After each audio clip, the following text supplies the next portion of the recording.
Hello everyone, welcome back to my channel. Previous video मैंने आप लोगों को ग्रुप बाय क्लॉज के बारे में बताया था। आज का टॉपिक है group by with order by clause. Okay, so as you can see here, यहाँ पे देखिए सिंटैक्स और ये एग्जांपल है। Select count employee ID address from employees group by address order by employee ID DESC। DESC means decreasing order और ASC means ascending order. Order by clause में हम दो तरीके से ऑर्डर कर सकते हैं। Okay, first in ascending order, second is in descending order. So let's open your terminal. Terminal पे देख लेते हैं इसको हम। Okay, so as you can see here this is the books table. ये बुक्स टेबल है। मैं यहाँ पे क्वेरी लिख रही हूँ, select aggregate function. So I am writing here count, select count ID, comma column name from table name which is books, group by city और order by. उसके बाद हम कॉलम नेम लिखेंगे, उसके बाद हम उसको ऑर्डर लिखेंगे। Okay, so I am writing here count ID ASC। ASC means in ascending order. Okay, so यहाँ पे देखिए ये ID असेंडिंग ऑर्डर में शो कर रहा है और ये सारी सिटी को शो कर रहा है। मतलब कि देखिए यहाँ पे पुणे 4 टाइम्स प्रेजेंट है इस टेबल में, मुंबई 2 टाइम्स प्रेजेंट है इस टेबल में।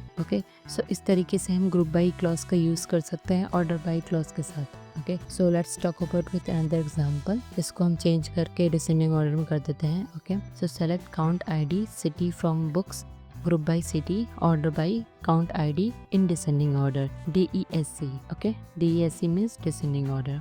सो as you can see here, यहाँ देखिए काउंट ID है, डिसेंडिंग ऑर्डर में शो कर रहा है और ये सारी सिटी को शो कर रहा है इस तरीके से। ओके, ऑर्डर बाय क्लॉज का यूज आप इस तरीके से कर सकते हैं। First in ascending order, second is descending order. Next, group by clause का यूज हम जॉइंस के साथ कैसे करते हैं। Okay, so let's open your terminal. Terminal open करिए। यहाँ पे देखिए दो टेबल है। First table is orders table और second table is order details table. Okay, so यहाँ पे मैं क्वेरी लिख रही हूँ, select order details dot first table name और उसका कॉलम नेम। ओके, सो यहाँ पे मैं लिख रही हूँ customer name comma aggregate function. So I am writing here count.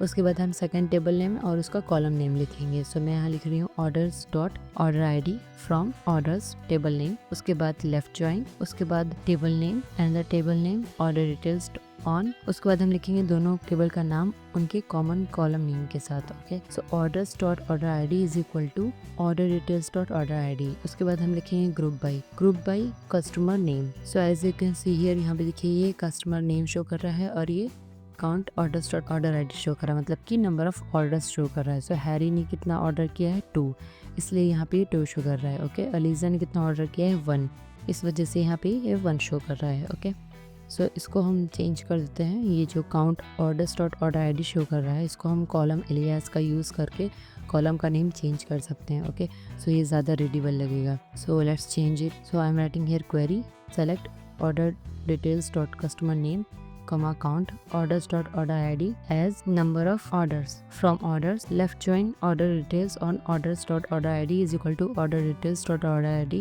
Group by customer name. Okay, so यहाँ पे ये एज क्या है, ये कॉलम एलियास है। कॉलम एलियास का हम यूज़ करके कॉलम का नाम चेंज कर सकते हैं। ओके, सो यहाँ पे देखिए ये शो कर रहा है कस्टमर नेम और नंबर ऑफ ऑर्डर्स। ओके, सो इस तरीके से हम ग्रुप बाय क्लॉज का यूज़ कर सकते हैं जॉइंस के साथ। अगर आपको कोई भी क्वेरी है तो आप मेरे से कमेंट सेक्शन में पूछ सकते हैं। Please like share subscribe to my channel. Thank you for watching.